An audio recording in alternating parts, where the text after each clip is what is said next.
All right, how you doing, folks?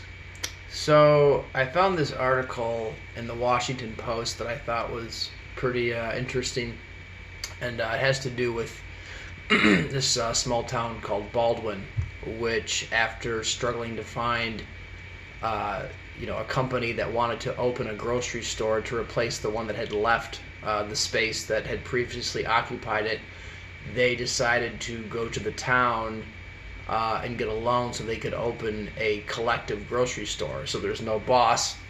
It's funded by the city's money in a deep red town. When I say deep red, it's a town that predominantly voted for Trump back in 2016.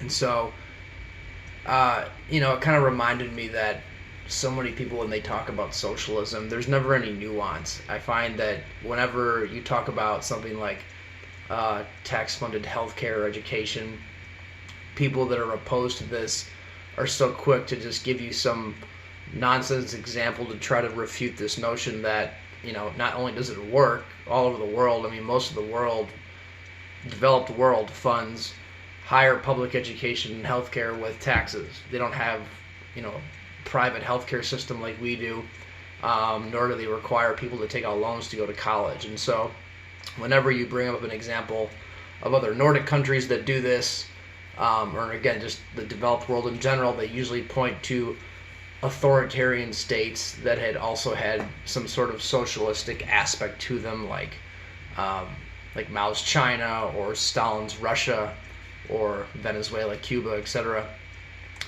And it's kind of like saying, well, if we lived in a society like that, say that was true socialism, where the government owned all the means of production, or at least most businesses, maybe the government didn't technically own them, but most businesses were in fact, the workers did own the means of production. Then if someone turned around and said, hey, maybe we could open a pizza parlor and actually just have it privately owned, and then you came back and said, well, look what happened in the U.S. during right before the recession in 2008, when all the big banks just totally tanked the economy. Well, that's totally different than talking about an individual starting the small business. And so I bring that comparison up because I think it's ridiculous whenever you talk about trying to implement certain programs with taxes, when people then want to talk about, countries that under the guise of socialism decided to just basically, take over all industry and turn it into, somewhat of an authoritarian state. But anyway, so I'm just learning how to use the video option with YouTube. So I don't know how, this is why I'm making this video from my phone, because I don't know how to, while I'm recording from the YouTube website, to then direct it to another website. And so this is why I'm doing it from my phone. But so I don't know if you can see this, but this is the article, the Washington Post. When a deep red town's only grocery store closed, City Hall opened its own store. Just don't call it socialism. And they say that because, again, this was a deep red a town, which was mainly red in terms of its population being conservatives, and most of them voted for Trump.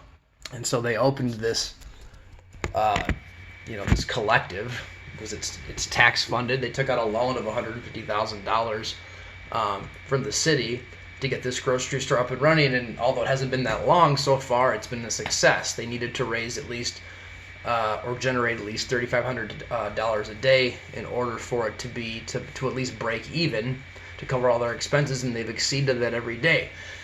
And so, I think if people read this, particularly the people that fall into the category I'm talking about, which is whenever you try to talk about how we can make changes in this country as far as tax-funded healthcare and public colleges, they like to throw this ridiculous example of Venezuela or Cuba at you as if they're even a valid comparison. If they're aware of instances like this, although it's on a micro level, they may change their perspective. And so, any rate, I encourage you to take a look at it.